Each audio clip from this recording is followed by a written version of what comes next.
Bonjour. On a un public qui est chaud. Ah ouais. Merci d'être venu. Merci d'être venu. Du coup, je te présente. C'est-à-dire, on a déjà fait la séance des répétitions à Toulon.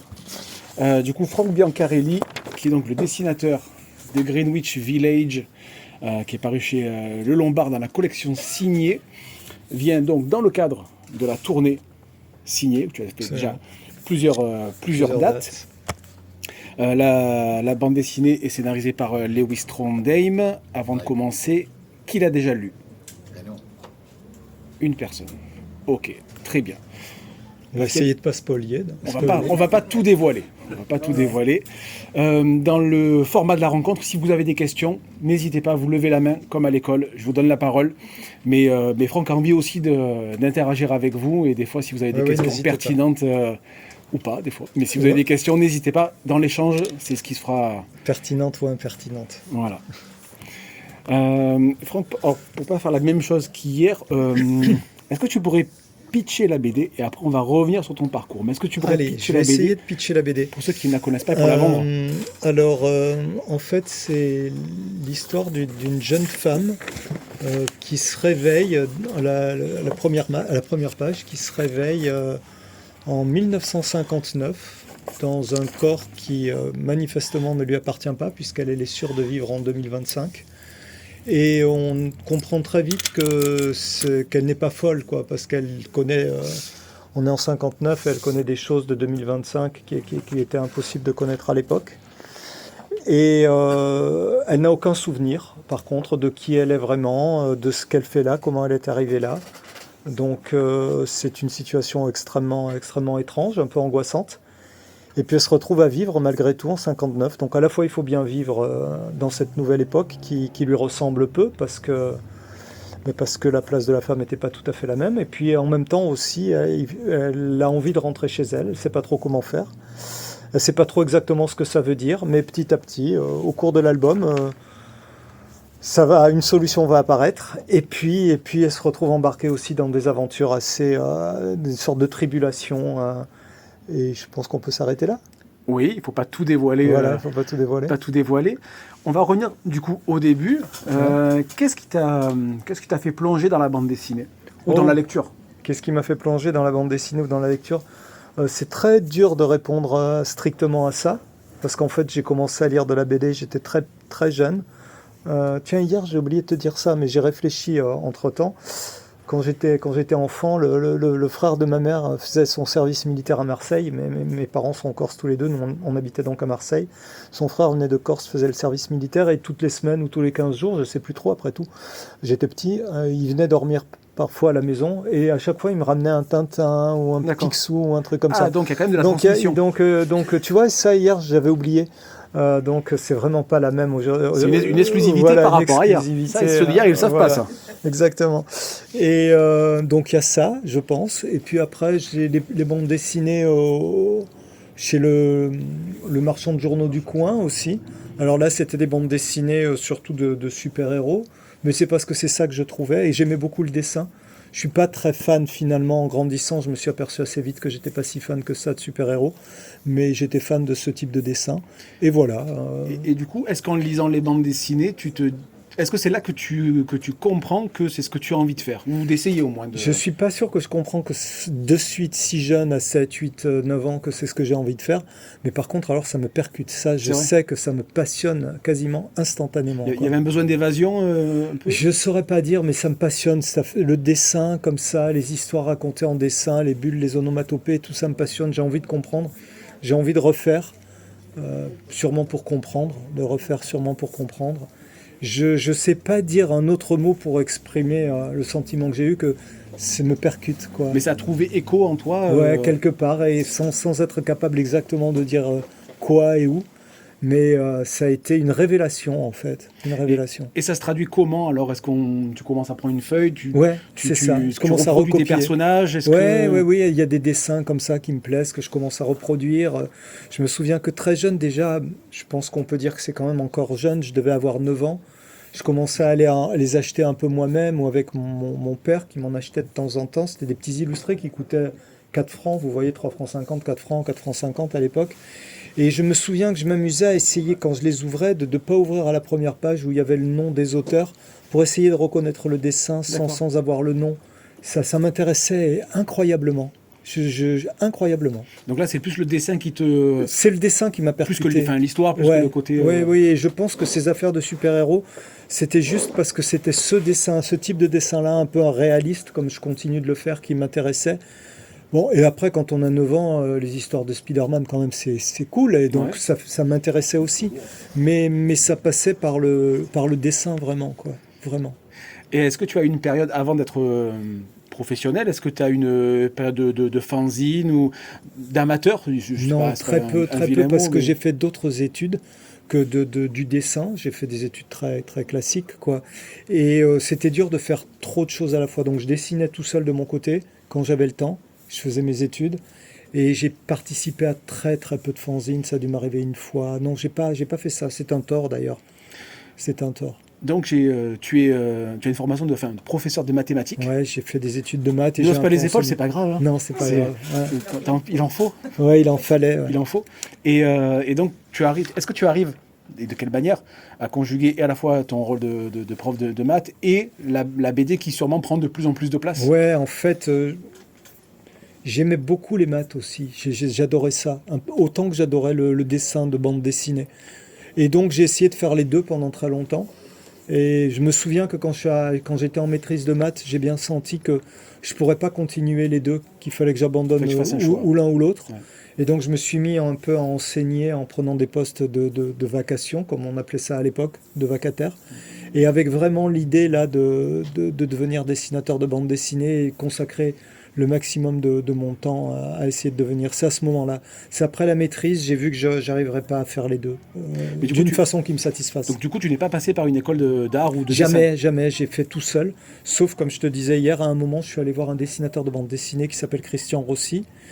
Qui connaît Christian Rossi? C'est un dessinateur, on va dire, réaliste de bande dessinée qui a fait beaucoup de western. Et certains connaissent, j'imagine. Et c'est un très, très grand technicien. Et j'allais chez lui à peu près une fois l'an, passer une semaine avec lui. Et il avait un bureau, il me prêtait un autre bureau à côté, je dessinais à côté. Et ça m'a donné la force d'y croire, en fait. Parce que tu as toujours un peu peur de te lancer dans la BD de manière professionnelle? J'ai toujours été un garçon assez timoré, assez sage. J'étais pas embêtant avec mes parents, j'étais dans un coin. Mais tu vois, j'avais une nature timorée, en fait, finalement.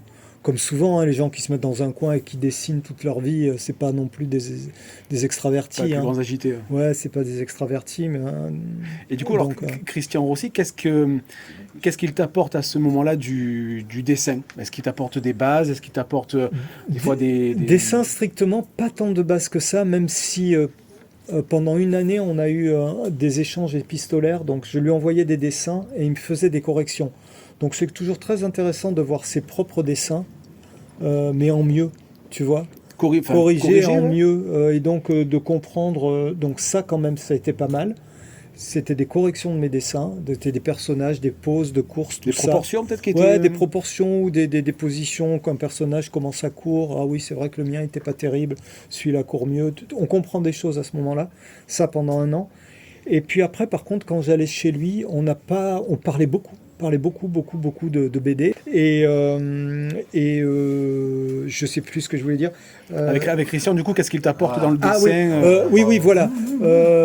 Mais c'était surtout de travailler à côté de lui. En fait, travailler à côté de lui, ça m'a donné l'impression que c'était toujours pareil pour un garçon assez timoré comme moi. Se lancer là-dedans, c'était une aventure, tu vois, abandonner le professeur de maths. Lui-même n'était pas très volubile.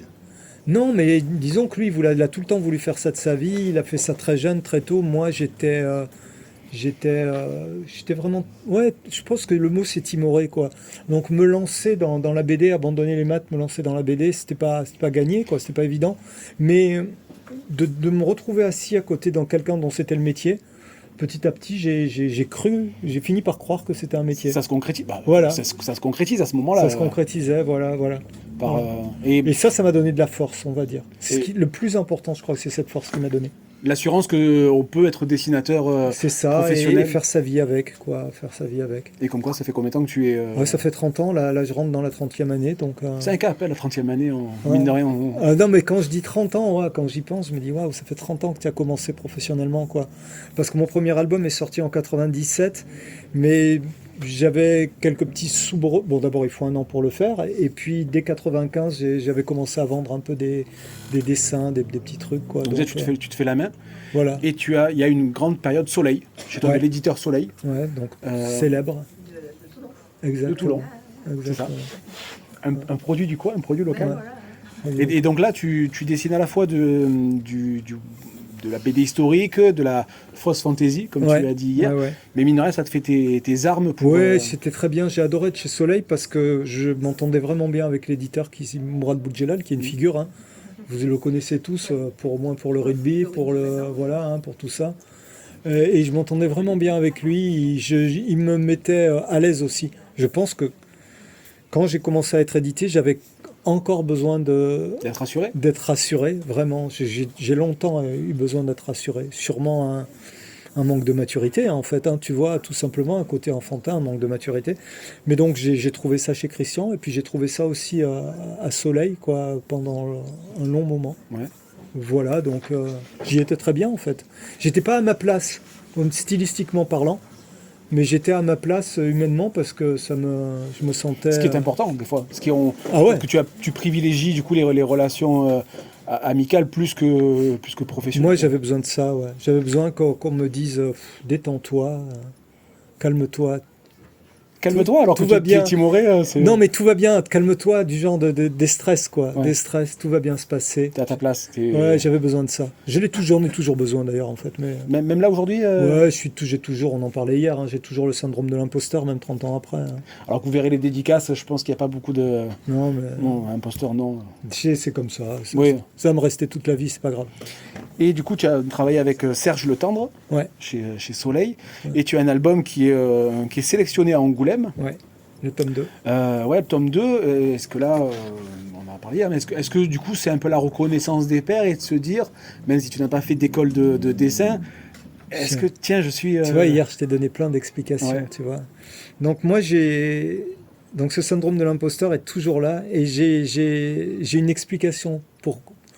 Je pense que j'ai tort, en fait, qu'au bout d'un moment, on va travailler avec Serge Le Tendre ou Lewis Trondheim, Denis ou des Robert, gens etc. qui sont, voilà, où on est sélectionné pour Angoulême. Au bout d'un moment, quelque part, le travail doit le mériter. Mais moi, dans ma tête, quelques mois avant, je fais une conférence où on m'invite pour parler des comics, des auteurs américains à Paris. Parce que c'est vrai que j'ai une bonne connaissance de ça. Là-dessus, Ouais. j'ai pas le syndrome de l'imposteur, j'ai une belle connaissance de ça.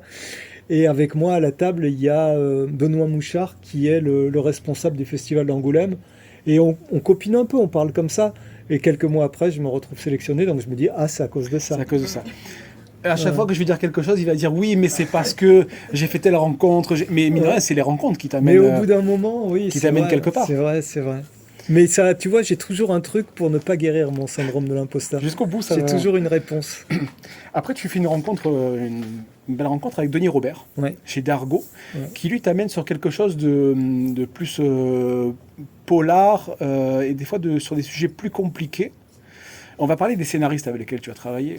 Denis Robert, qu'est-ce qui t'apprend, qu'est-ce que tu retires de son expérience avec lui? Ou tu as fait 3 albums? Ouais, il y a plein de choses. D'abord, je sentais bien que Mourad Boudjelal était en train de partir de Soleil, quoi. Il y était plus. Il y était physiquement, mais il y était Ouais, plus. Il avait déjà tourné la page. Ouais, il avait tourné la page. On sentait bien que plutôt que de passer des après-midi dans des hangars de fête du village à manger un sandwich avec 10 dessinateurs complètement stressés, il valait mieux qu'il fasse des soirées avec des rugbyman. Oui, bon, c'est un choix. C'est un choix. On voyait bien vers où son cœur allait. Enfin, Soleil arrive un peu au bout. Avec, Voilà, Soleil arrive un peu au bout et déjà, en fait, Denis Robert me contacte par Facebook, un message Facebook. Denis tu vois, Robert qui est... qui est un journaliste. Et à l'époque, il était encore en plein dans la fin de l'affaire Clearstream, qui est une affaire qu'il a tenue 10 ans. L'affaire Clearstream, c'est vraiment une espèce de reportage qu'il a fait. Donc Clearstream, c'est une banque de banques et qui est fortement soupçonnée d'aider à blanchir de l'argent, etc. Il a fait une très très grande enquête et on lui a mis 10 ans de procès qu'à la fin il a fini par gagner, mais vraiment c'est un des premiers lanceurs d'alerte en France. Et je trouvais que c'était quelqu'un qui avait pris vraiment des risques personnels très, très puissants, tu vois. Clearstream travaillait pour toutes sortes de banques. Il a eu jusqu'à 300 injonctions d'huissiers en 10 ans, tu vois. Il en a reçu 30 par an. Chaque fois qu'il trouvait une façon de lui envoyer un truc, il le faisait. Donc voilà. Et donc quand il me contacte, j'ai d'abord envie de faire plaisir à cette personne que je trouve très courageuse. Et puis aussi, ça me donne l'occasion parce il m'explique qu'il était en relation avec Dargaud. Donc ça me donne une porte de sortie. Donc ça, c'est la première chose qui m'apporte.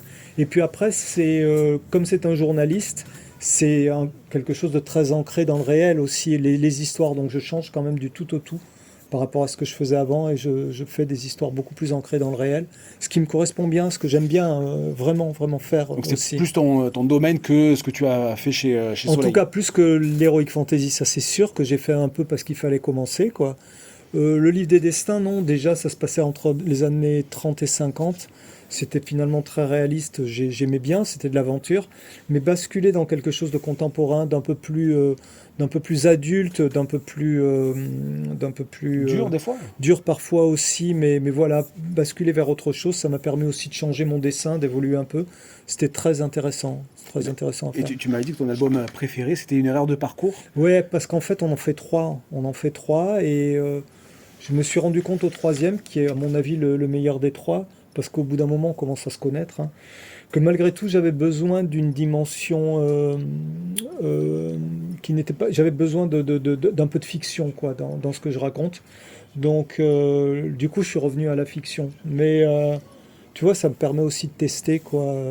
Le troisième, Une erreur de parcours, est un polar qui s'appuie sur quelque chose qui a eu lieu, qui est l'affaire Simone Weber. Vous voyez peut-être qui c'est. Est-ce que ça Ouais, parle, vous voyez, ça vous vous parle ou pas? Un peu moins, mais on va expliquer ce que... Ouais, Simone Weber, c'est une... Nancy, c'est ça? Ouais, c'est à Nancy, c'est une dame, une sorte de mamie gâteau, si vous regardez sur Internet, mais qui avait toutes sortes d'amants et qui en a tué certains, les a découpés. Enfin, bon, c'est vraiment c'est très étonnant. Ça fait une matière incroyable, et donc Une erreur de parcours dont on parle part de ça, mais avec une grande base fictionnelle aussi. Et toute la partie fiction, j'en ai besoin en fait. Voilà, donc. Tu as besoin quand même de t'évader, oui, de pas De trop... raconter une histoire un peu plus que juste témoigner. J'ai besoin de ça, ouais. Et du coup, tu racontes toi-même ta propre histoire, parce qu'il y a des scénaristes qui écrivent au kilomètre. Ils donnent un long synopsis et c'est le scénariste qui se débrouille, et d'autres Le scénaristes... dessinateur. Ouais. J'ai dit quoi? Le scénariste, non, mais C'est c'est le pas grave. scénariste, du coup, qui cadenasse vraiment. Il dit, la planche 1, c'est ça, la planche 2, c'est ça. Et toi, tu préfères les scénaristes qui te laissent libre cours, Ouais, qui te... il y avait ça qui était bien aussi, alors si c'est ça que tu voulais dire, pardon, Oui. il y avait ça qui était bien avec Denis Robert, c'est que comme c'est un journaliste, il n'a pas essayé de jouer au scénariste de BD, et donc je recevais quelque chose qui était entre l'idée que je me fais d'un premier jet d'un roman et un synopsis de cinéma. Donc avec beaucoup de liberté, la possibilité de couper à l'intérieur autant que je Ce qui veux. te semblait inutile, superflu. Voilà, et j'avais libre choix pour la mise en scène, et c'est ce que je préfère faire, choisir moi-même ma mise en scène, ce que je vais mettre en avant, voilà. Les cadrages, ce que cadrages. tu veux en pleine page. Oui, ce qui me paraît important dans la scène, le pousser, ce qui me paraît moins important, donc puisque j'avais le droit, le laisser de côté, couper à l'intérieur. Tu me dis si je me trompe, mais tu Vas-y. auras le droit de me le dire.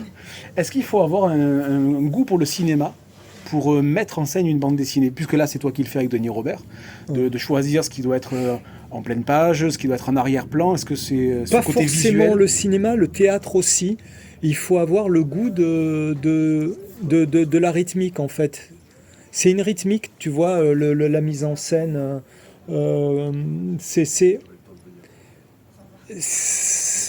Ça s'explique le mieux. Le mieux avec le quoi ça s'explique pour les gens, c'est le cinéma, effectivement. Parce que on peut expliquer un peu comme au cinéma, qu'on va rentrer dans une scène, on peut rentrer par par une vue plongée, comme ça, petit à petit, se concentrer sur des... Donc, ça a des rapports avec le cinéma. Ça a aussi beaucoup de rapports avec le théâtre. C'est un peu plus compliqué à expliquer, parce que là, c'est vraiment une affaire de rythmique au niveau des dialogues. Et donc, quand on coupe dans les dialogues, on peut jouer là-dessus. Et ça, c'est un peu plus abstrait pour expliquer au cinéma. Quand je parle de rentrer par le haut, tu vois, une vue du haut, descendre et tout le monde se figure assez ça. Voilà, ça a à faire avec la mise en scène, la mise en espace. Alors oui, le cinéma, mais aussi le théâtre. Il y a des dessinateurs qui sont passionnés, par exemple, par la danse. Et il y a des dessinateurs de super-héros, d'ailleurs. On pourrait s'étonner qui sont passionnés par la danse. Il y avait un dessinateur, bon bref, je parle un peu dans le vide, sauf peut-être pour 2 ou 3, un dessinateur américain qui s'appelait Jill Kane, qui était passionné de danse. Et si vous voyez ces pages de combat, ce sont des chorégraphies, en fait. Et ça se rapproche aussi à l'anatomie. Oui, beaucoup d'anatomie, beaucoup de... Donc tu vois, les danseurs, des trucs, des bras tendus, des corps tendus. Et lui, il mettait tout son amour de la danse dans les combats de super-héros, tu vois. Il s'est vraiment... donc avec la mise en scène, mais au sens large. D'accord. Tu vois, et effectivement, ce qu'on connaît tous le mieux, c'est le cinéma, quoi.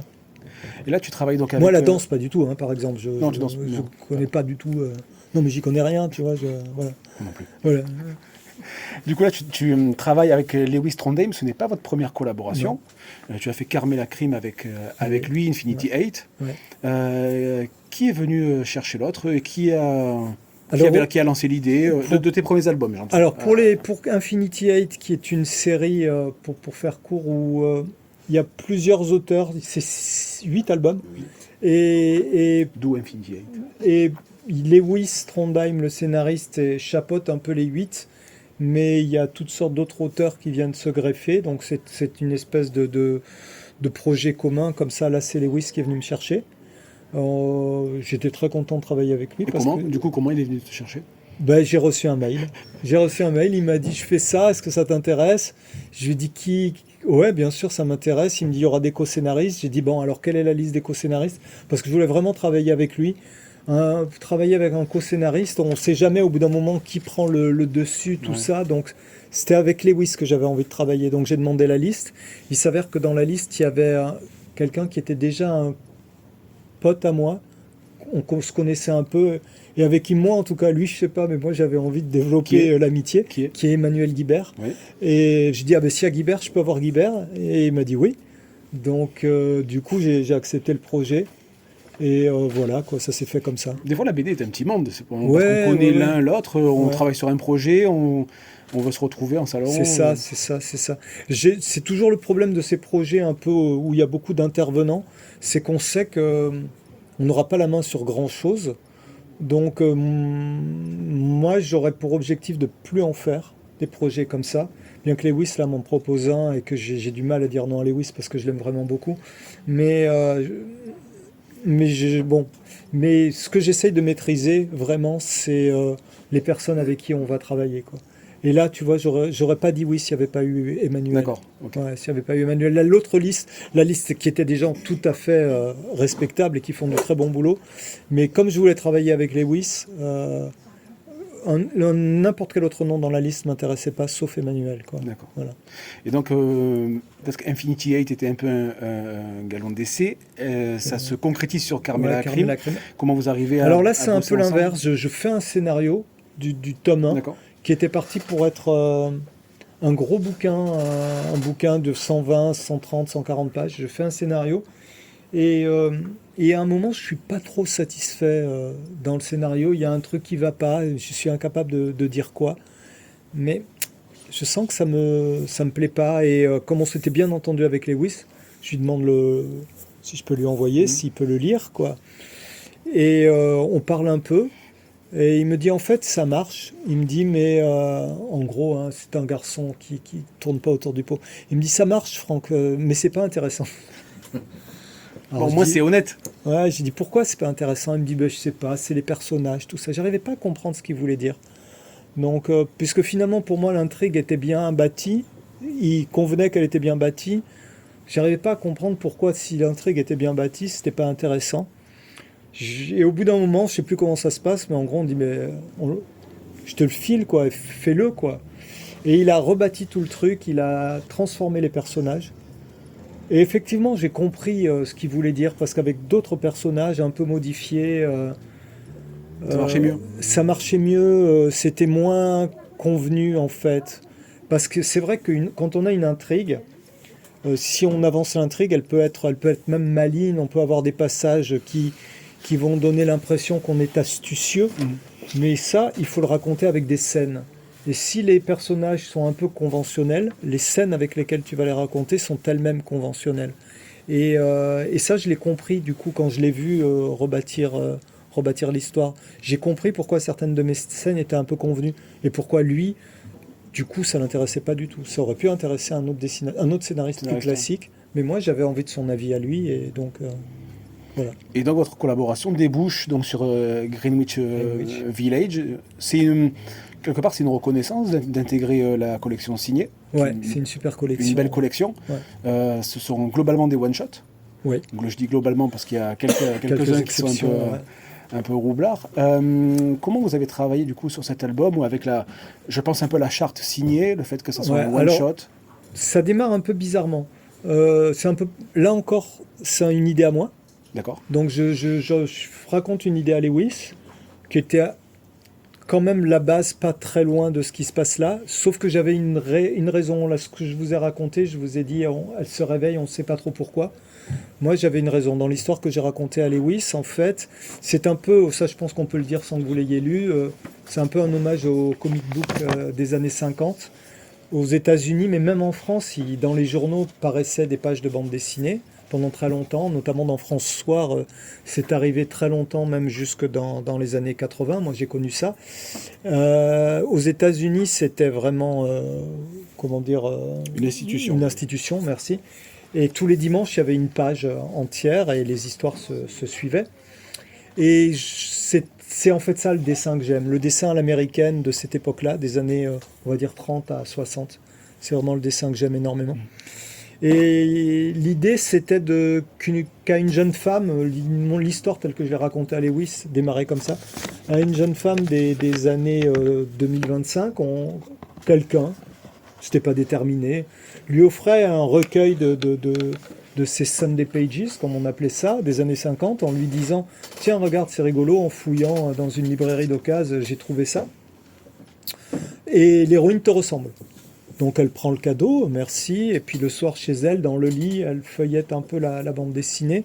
C'était souvent des héroïnes féminines, mais c'était souvent, historiquement, mais c'était souvent assez indigent parce que ces héroïnes avaient à peu près deux buts, qui étaient soit devenir actrice, soit faire un bon mariage.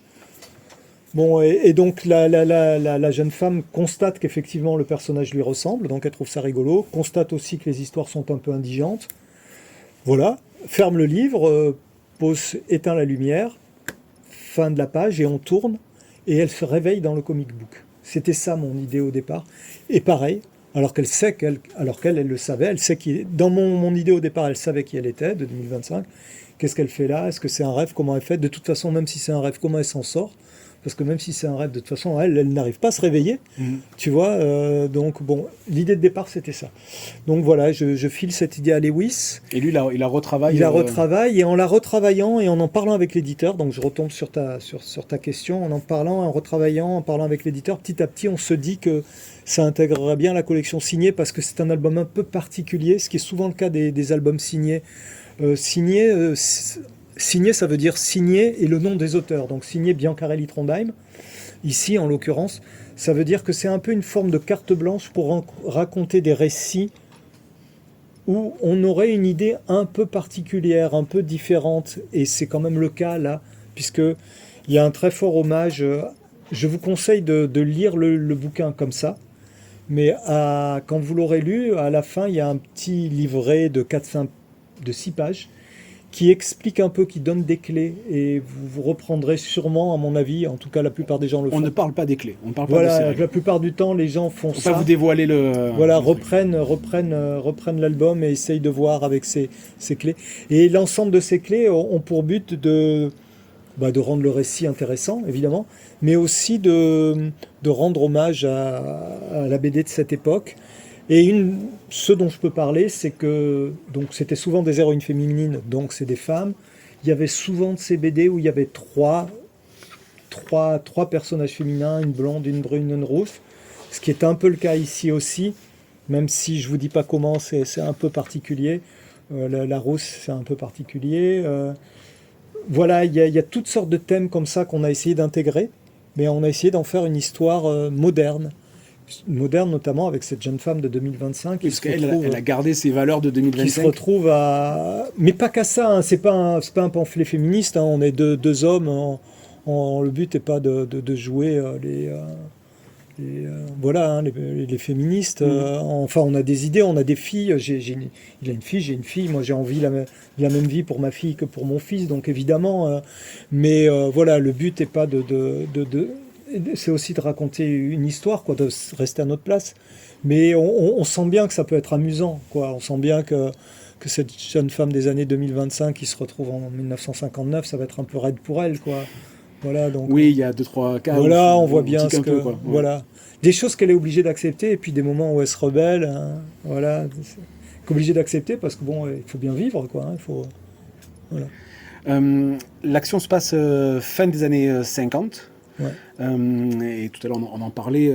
Qu'est-ce que tu as dû faire comme recherche? On sait que dans les BD historiques, certains lecteurs qui sont très très à cheval sur la véracité, sur les véhicules, les vêtements, etc. Et toi, pour faire replonger le lecteur dans les années 50-60, qu'est-ce que tu as voulu de toi-même ou dû faire comme recherche? Moi, j'ai eu besoin que ce soit assez juste, quand même. J'ai eu besoin qu'on y croit. C'est pas grave. Installez-vous. Prenez votre temps. C'est utile. Oh, bah. Odile. Excusez-moi, On va se dire bonjour. Hein. je suis obligée. Ça va, Odile. Tu vois, Et tu vois. Donc, j'ai besoin que ce soit juste quand même. Pas non plus jusqu'à Modèle de un voiture point très, que tous les boulons soient d'époque, hein, quand même. Mais j'ai besoin de... Attends, je crois que tu avais une question pour ça. Non, D'accord. tout va bien. Non, pas de souci. Non. Ok. Donc effectivement, j'ai commencé par regarder des films d'époque. Lewis, le scénariste, m'a demandé aussi que...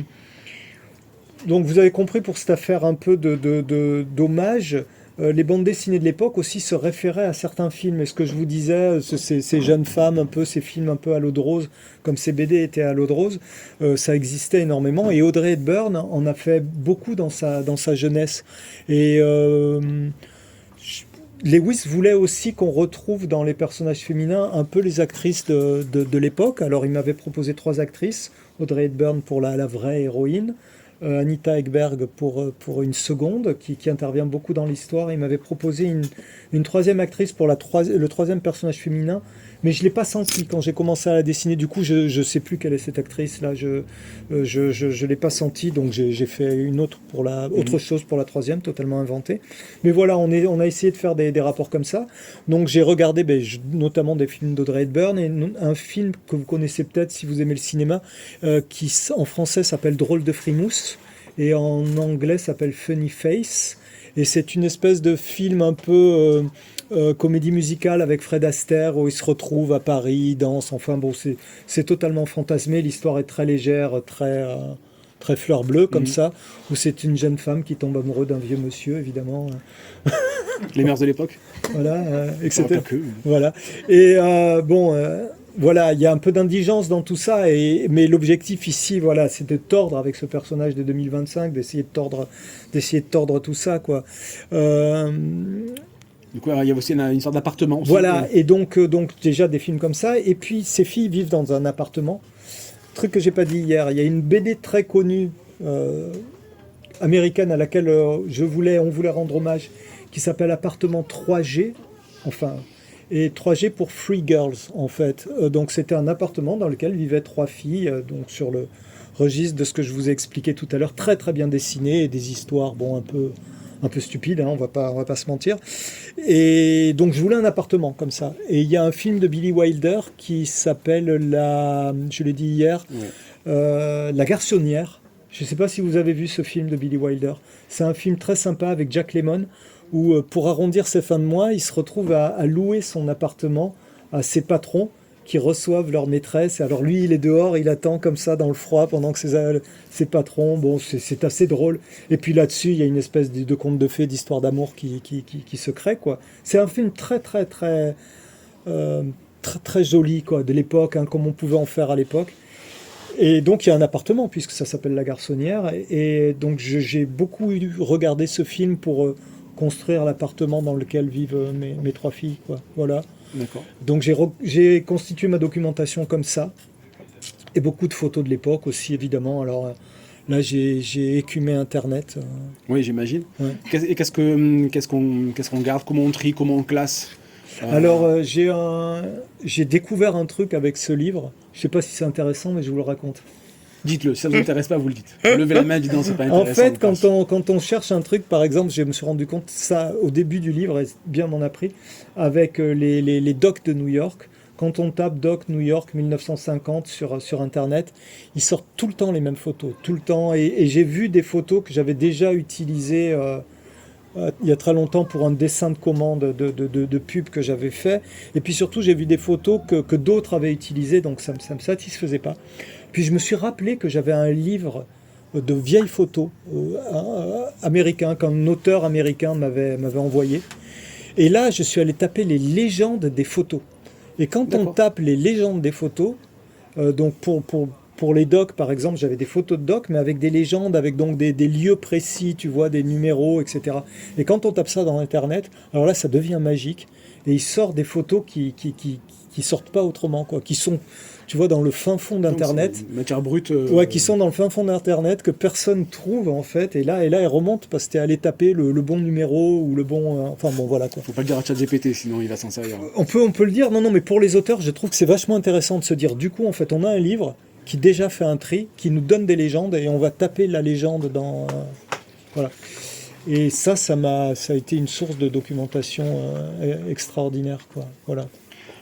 On va parler de la couverture. Ouais. La couverture, c'est c'est le premier contact que le lecteur a avec la bande dessinée. Il faut arriver à le convaincre, à l'attirer, à ce qu'il ouvre le livre. Qu'est-ce qu'elle peut bien nous raconter? Qu'est-ce qu'elle raconte au lecteur, cette couverture? Pour moi, c'est un mystère, les couvertures. Je considère que pendant 10-12 ans, je ne savais pas faire de couverture, vraiment. C'est très dur, parce qu'en plus, on n'en fait qu'une par an, quoi, tu vois. Donc, c'est très compliqué. Mais petit à petit, on trouve le genre de couverture qu'on sait faire, déjà. D'accord. Sans pouvoir expliquer comment, mais on trouve le genre de couverture qu'on sait faire. Et après, il faut en faire beaucoup, en fait. Il faut en faire beaucoup et parler beaucoup entre... l'éditeur, le scénariste et nous-mêmes, quoi. Alors, qui c'est qui a le... Vas-y. Pour le coup, est-ce que Lévi Stromberg est intervenu? Parce que lui, c'est aussi un dessinateur. Alors, je vais laisser montrer. Là, on a les couvertures qui n'ont pas été retenues. Ouais, on a fait 9. Alors, là, ce qui s'est passé, c'est que... En fait, non, il n'intervient pas en première intention. Il n'intervient pas, c'est à chaque fois moi qui commence, qui lance des idées. Mais après, ce qui peut se passer, c'est qu'on peut dire « Ah, telle couverture, il manque telle chose, telle couverture. » Là, par exemple, il y a une couverture toute verte qui est très graphique. J'étais parti d'un illustrateur des années 50 qui faisait ce genre de choses très souvent pour des boîtes de chocolat ou des trucs comme ça, mais qui était un illustrateur très connu, dont le nom ne me reviendra pas là, hélas, c'est dommage, parce qu'il mérite qu'on regarde ce qu'il faisait. Et il avait cette espèce de on va dire, marque de fabrique, de prendre des personnages, souvent des personnages féminins, et de noyer leur habit, leur robe, généralement, dans le fond. Donc ça produisait un résultat assez abstrait, assez graphique. Vous verrez quand vous aurez l'album dans les mains, de grands aplats de couleurs et de temps en temps des bouts de personnages qui apparaissent comme ça. Donc je trouvais que ça faisait très années 50, que c'était graphique, c'était beau. Mais par exemple, sur celle-là, Lewis Trondheim trouvait que c'était trop abstrait et que ça racontait pas l'histoire. Alors on a décidé de ne pas s'en servir, par exemple, pour te répondre. Etc., etc. Celle-là qu'on aimait vraiment, et Lewis, qui est en haut la première en haut à gauche, qui a été la toute première fête, qu'on aimait vraiment beaucoup, Lewis, moi et l'éditeur. En fait, c'est le directeur artistique qui a qu'il a retoquée. Et à force de la retoquer, on l'a abandonnée en fait. Parce qu'au bout d'un moment, à retoquer une idée, si on la retoque trop, ça n'a plus de sens. Donc tu vois, au bout d'un moment, ce sont des discussions, des discussions, des discussions. Et là, la seule chose que je peux dire, c'est que quand est arrivée celle-ci, tout le monde est tombé d'accord sur celle-ci. Et moi, je me suis tu parce que j'étais un peu fatigué de faire des couvertures. Oui, j'imagine. Mais en fait, j'étais pas satisfait. Et j'ai laissé reposer plusieurs mois. Et quelques mois après, j'ai avancé donc dans les pages. Et quelques mois après, je suis revenu et un peu frais, avec l'envie d'en découdre encore sur les couvertures. Et j'en ai fait une nouvelle qui part de la base de celle-là, mais avec d'autres choses issues de discussions. Et j'ai fait celle que vous voyez maintenant. Et là, par contre, elle a mis tout le monde d'accord, quoi. Donc, En fin de compte, il y a tous les personnages principaux sur cette couverture. pas que, en fait, c'est une ambiance générale, parce que c'est dur de dire, mais à un moment donné, chacun émet une idée, une hypothèse. Par exemple, Lewis voulait qu'elle soit en costume sur la couverture. Moi, j'ai longtemps résisté à ça. Je n'y croyais pas. J'ai longtemps résisté. J'ai refusé de la lui faire. Quand je dis refuser, mon corps un peu refusait, quoi. Je pondais que des mauvais dessins. Et puis, mais comme j'avais à cœur de lui faire plaisir, arrive ce dessin-là où je commence, je la fais et je me dis oh mais ça marche. Ça marche. Ça marche. Et c'est pas que rationnel en fait. C'est Par contre, messieurs, il y en a une que je n'ai pas très bien compris parce que pour moi, il y a une couverture, ça se passe à Paris. laquelle? Celle où on voit, je pense que c'est une avenue parisienne et toutes des voitures françaises. Ouais, non, mais Celle-ci, celle qui est en Je crois que c'est la deuxième, non, je sais en bas à gauche. pas. Ouais, la deuxième, celle du milieu à gauche. Ouais, Celle-là celle-là, oui, Ouais. mais c'est un brouillon. C'est un brouillon, donc je suis parti, j'ai fait des choses comme ça. Au départ, c'est pas fait pour être montré. Donc j'ai fait les premières voitures que je savais faire. Je suis pas rentré. C'est des brouillons, ça. Au départ, c'est pas fait pour être montré. Donc j'ai une voiture à dessiner. Je vais pas chercher une documentation de voiture de l'époque. En fait, bizarrement, je fais ce que mon cerveau sait faire et voilà quoi. Et bon, on décide de les publier, mais évidemment, si on avait choisi celle-là, que je l'avais attaquée, là on revoit tout quoi. On fait une vraie rue, on regarde un peu les rues de New York comme j'ai fait ici. Cette rue est totalement inventée, mais j'ai regardé les Oui, mais le bâtiments. graphisme me rappelle quand même. Voilà, mais quand j'ai fait le brouillon de celle-là, si ça se trouve, le premier brouillon, voilà, c'est pas fait pour être publié en fait au départ. Donc, Pour montrer si la disposition la marche. disposition, si ça marche, donc Si le message effectivement, passe aussi, voilà, si- si le message passe, quoi, voilà. À ce moment-là, c'est un truc qui est fait, c'est un document de travail, quoi, c'est fait pour être entre nous. Donc voilà, la voiture fait années 50, je sais même pas si elle existe vraiment, hein, la voiture que j'ai faite. Hein. 4 chevaux, je sais Ouais, une espèce de 4 chevaux, voilà, comme ça, parce que je l'ai dans la main, quoi. Parce que j'avais fait une série avant chez Soleil, qu'Odile connaît très bien, qui s'appelait Le Livre des Destins, et j'en ai dessiné beaucoup, et je l'ai dans la main, celle-là, à ce moment-là, parce qu'on est un peu au début de l'album aussi. On cherche les couvertures souvent au début de l'album. C'est ce que j'expliquais, à un moment, je me suis arrêté, et j'ai laissé vraiment plusieurs mois. Voilà, donc... Au niveau de la couleur, Ouais. c'est pas toi qui fais la couleur Non. sur celui-là. Quelles indications tu as donné à Jérôme qui fait la couleur? Est-ce que tu l'as laissé faire ou au contraire tu l'as... Même si tous les immeubles, loin de là, sont en briques à New York, beaucoup d'immeubles de Greenwich Village sont en briques et donc très, très rouges comme ça. Et je voulais des couleurs joyeuses. Donc il avait commencé par faire des couleurs new-yorkaises, donc avec pas mal de gris, de bleu. Et il a fait 8 pages. Je procède souvent comme ça. Hein. Moi-même, je dessine 8 pages. Et puis après, j'en parle avec le scénariste, pardon. Et on remanie des trucs. Et j'ai fait pareil. J'ai demandé pareil au coloriste. Il a fait 8 pages. Et puis on en a parlé. Et ce que je lui avais dit, je lui ai dit non, c'est trop triste. Ça fait Berlin, en fait, plus que New York. C'était une image, hein, voilà. Mais il y a une tristesse. Je lui ai dit, même si à New York, c'est comme ça, non. Pars sur des couleurs automnales. Donc déjà, et Greenwich Village, en plus, si vous y êtes allé, il y a beaucoup de briques, beaucoup de briques, donc ça collait en plus avec le titre, tu vois. Donc il est parti sur des couleurs automnales. Et pour continuer sur la couverture, on voulait le fond blanc, Lewis et moi. On voulait qu'il essaye sur fond blanc. Et puis il nous l'a livré sur fond jaune, comme ça. Et je pense qu'il a eu raison, parce que le blanc aurait lutté avec le blanc du carré de la maquette. Voilà, donc c'est un peu un mélange entre des sensations que je lui ai données. C'est drôle parce qu'on a parlé sur les 8 premières pages et après je lui disais soit joyeux, soit c'est bizarre comme terme parce que ça c'est pas, je lui disais pas emploie un rouge ou un vert ou un bleu, mais avec des mots comme ça qui semblent abstraits.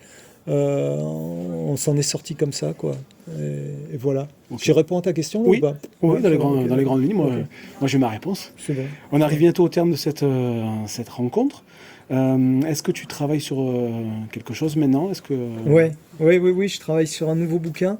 Donc toujours aux éditions du Lombard. En fait, les éditions du Lombard font un partenariat, ça je pense que j'ai le droit d'en parler, parce que je crois qu'ils en ont parlé déjà, avec un éditeur français qui s'est spécialisé dans la traduction de romans américains, qui s'appelle Gallmeister, qui est un grand éditeur, de... Il y a quelques restes de Gallmeister. Oui. Voilà. Du coup, c'est une nouvelle collection qui va être. Il y a un partenariat qui se fait et on a donné à quelques auteurs, je ne sais pas combien, je suis loin d'être le seul, mais la possibilité de choisir à l'intérieur du catalogue ce qu'on voulait. Comme j'ai eu de la chance d'arriver un peu au début, je pense qu'il y a 1 ou 2 personnes qui avaient choisi avant moi, mais pas plus. J'ai pu vraiment passer un peu de temps dans le catalogue et choisir. Et comme je disais hier, depuis le Covid, après la période soleil, j'ai raconté des histoires très sérieuses, un peu lourdes parfois. Et puis depuis le Covid, j'ai plus envie, je sais pas, je dois vieillir ou des choses comme ça, mais j'ai envie de revenir à des trucs un peu légers. Un peu plus léger, ouais. Les problèmes du catalogue Gallmeister, c'est que c'est pas trop le cas, mais pas très joyeux, quoi. Mais il y en a quand même un peu. Il y a quelques romans et j'ai trouvé un truc où ça reste du polar, mais c'est quand même un peu enlevé au niveau des dialogues, des personnages, des relations. Voilà, donc j'ai fait ce choix et je sais pas trop si j'ai le droit d'en parler, alors je reste un peu vague. Parce qu'ils veulent, c'est toujours pareil, quand ils lancent le truc, oui, ils veulent ça fait en grande pompe, etc. Voilà, en fait, vous n'en avez rien à faire, vous n'allez pas aller mettre ça sur Internet, mais vous savez quoi, bon... S'il y a des fuites, on saura que ça vient d'ici. Non, mais c'est pas ça, mais je préfère...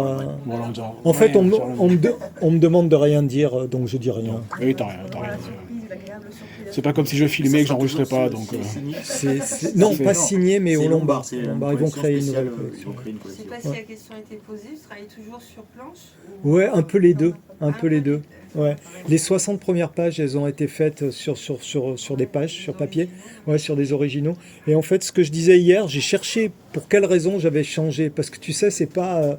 je verbalise pas forcément toujours tout ça, quoi. Et en fait, en y réfléchissant, hier, je me suis rappelé pourquoi. C'est que les 60 premières pages, je faisais beaucoup de ce qu'on appelle de brouillon, de rough, quoi, comme on dit. Je faisais mes pages au brouillon. Et au bout de 60 pages, il fait 95 ou 96 pages, je crois. Ça faisait un moment en fait que je faisais des brouillons, mais que en gros je changeais rien. Donc je me suis dit si je passe à la tablette graphique, je vais aller plus vite. Et à la tablette graphique, par contre, quand tu te plantes, c'est moins grave de refaire, ça va plus vite de refaire. Donc passer à la tablette graphique, ça m'a permis de chanter l'étape rough, l'étape brouillon, quoi. Et donc du coup j'ai fait 60 premières pages en page originale et les 40 dernières. Quand on dessine en traditionnel, est-ce que tu as une petite routine de dessinateur pour se chauffer la main ou... Non, j'ai pas de routine, moi. J'y vais, je me lève le matin, je bois mon café. Et on y va. Et puis après, j'y vais, quoi. Ouais. Et tu as besoin de travailler en vase clos ou au contraire, il te faut... Je sais qu'il y en a qui bossent des fois dans les cafés. Ah non, alors... quand je dis en vieillissant, je veux dire avec les ans, quoi, qui s'accumulent. Je pense que pour faire ce métier... L'expérience. Ouais, on va dire. Non, mais tu vas voir pourquoi je dis les ans qui s'accumulent, parce que avec ce truc, en fait, on a beau aimer le dessin, une chose à laquelle on n'est pas préparé, on ne sait pas. c'est si on va être capable d'être solitaire. Tu vois, c'est un truc abstrait, ça. Parce que dessinateur, c'est un métier Parce que c'est un métier solitaire. vraiment, vraiment solitaire. Et moi, j'en suis capable. Mais n'empêche qu'au bout de 10, 15, 20, 30 ans, malgré tout, ça peut un peu taper sur le système Ouais, ça malgré pèse, tout. hein. Et depuis quelques années, en fait, j'ai un pote dessinateur de bande dessinée qui s'appelle Nicolas Barral, dont on parlait hier, Ouais. qui a fait beaucoup de choses très bien, si vous ne connaissez pas. Sur un air de fado. Sur un air de fado, c'est très énormément, bien, vraiment. Tu disais Dieu n'a pas réponse à tout, c'est très drôle. j'aime beaucoup. Voilà, bon, voilà. Euh, Lui il habite Paris et moi j'habite Nice maintenant, mais on se branche avec donc anciennement Skype qui s'appelle Teams. Maintenant, on met juste le son. Donc tu vois, chacun s'il veut peut être en pyjama. Personne, l'autre ne voit ne voit rien. Mais en branchant le son, des fois on peut se parler un peu. On peut aussi se montrer des pages parce que c'est une interface qui permet de montrer l'écran. Donc on peut faire des photos, balancer la photo de... Si on travaille en tradi, avec mon téléphone, je fais une photo et puis je la lui balance, tu vois. Et puis on peut en parler comme ça. Ou si on travaille sur tablette, alors là carrément on fait un partage d'écran, quoi. Et donc je travaille un peu comme ça, avec Nicolas, ou en musique. Voilà, en musique. Est-ce que tu as la relation que tu as avec Nicolas, est-ce que c'est la même que tu as avec Christian Bussy, ou vous avez un peu Christian Rossi, tu veux dire? Rossi, pardon. Ouais. C'est cet échange de. Ben, avec Christian, c'était pas pareil parce que c'était une relation presque de prof à élève. Tu vois, à l'époque, je savais pas grand-chose et lui savait tout.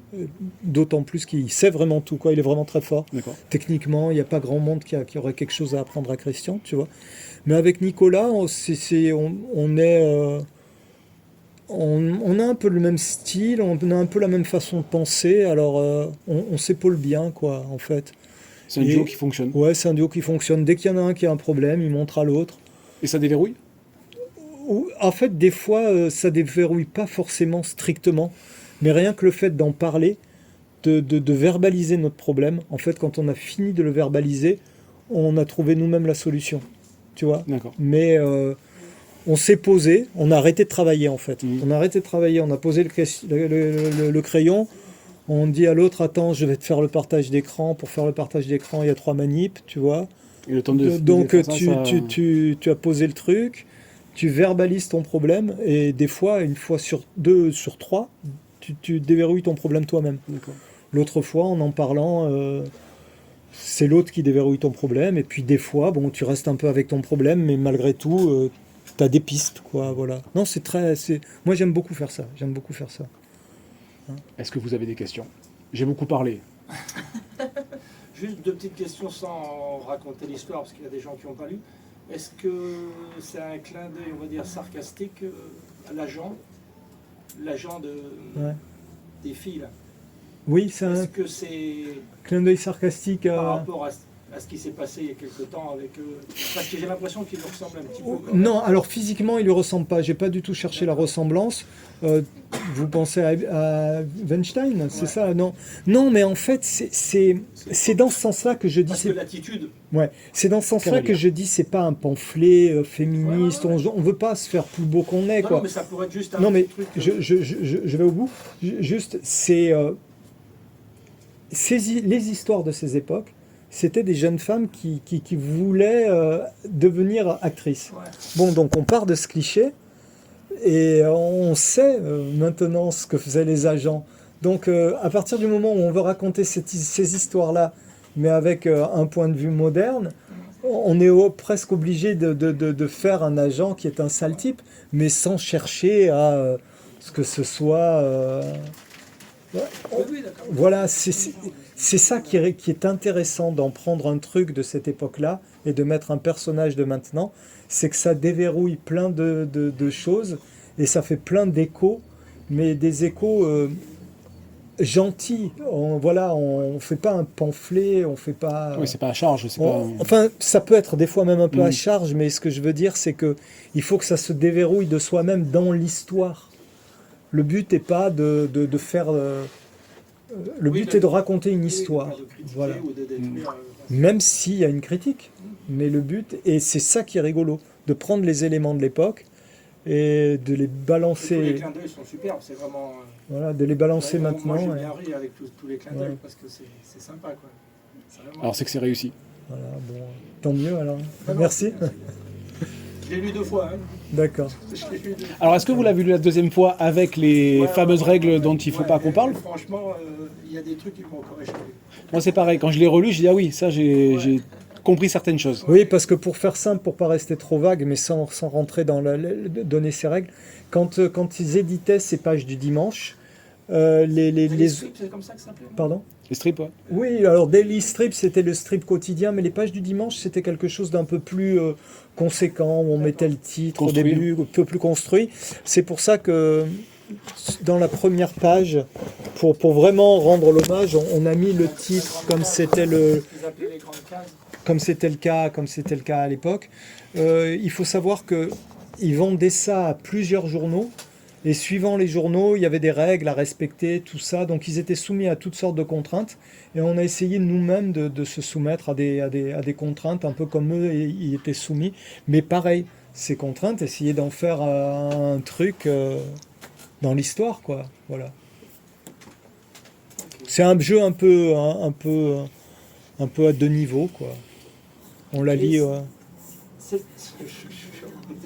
C'est un fait historique, la petite histoire qui se greffe dessus, là.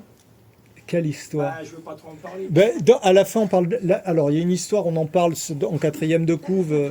En quatrième, Il y a des gens qui l'ont pas lu. Hein. en quatrième de couve, on parle d'une bombe atomique. Voilà, c'est ça, ouais. Ouais, alors la bombe atomique, Ah, c'est un fait historique. Ouais. Ok, d'accord. Oui, on a donné son vrai nom. Incroyable. On a donné son vrai nom. Incroyable. Parce que sur certaines couvertures, il y a il y a le le champignon, atomique, donc ouais. c'était quand même en toile de fond, il y avait quand même cette Ouais. intrigue. Ouais, il y a qui un devait truc ressortir. avec.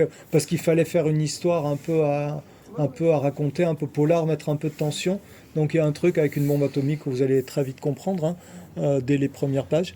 Et c'est je le révèle pas parce que c'est révélé page 12 ou 15, non 12 je crois. Bon bref. Et c'est réel, c'est réel. Vous pouvez aller vérifier Non, mais dans je crois. Google. On apprend des choses avec les bandes dessinées, c'est très bien. C'est vrai. Non mais il y a plein de choses comme ça qu'on est allé vérifier, mais il y a un truc moi ça m'intéresse de le dire, un truc que j'ai appris avec Lewis Trondheim et que je trouve très, très malin, qui permet de rester dans l'histoire en fait. C'est que en fait quand on fait une histoire, qu'on recueille des faits historiques, on a envie dans le scénario de tout expliquer pour que le lecteur sache que c'est vrai. Et Lewis, il n'est pas comme ça. Il dit non, les personnages, eux, ils sont pas comme toi, ils n'ont pas fait des recherches, ils savent pas complètement si c'est vrai ou si c'est pas vrai. Donc, il y a plein de choses comme ça dont on parle dans l'album, mais qu'on peut aller vérifier, quoi. Voilà. Et il vous a fait des storyboards, non? Il fait des sortes de petits storyboards en bonhomme patate. Voilà. Ouais, vous voyez, avec des têtes comme ça. Ouais.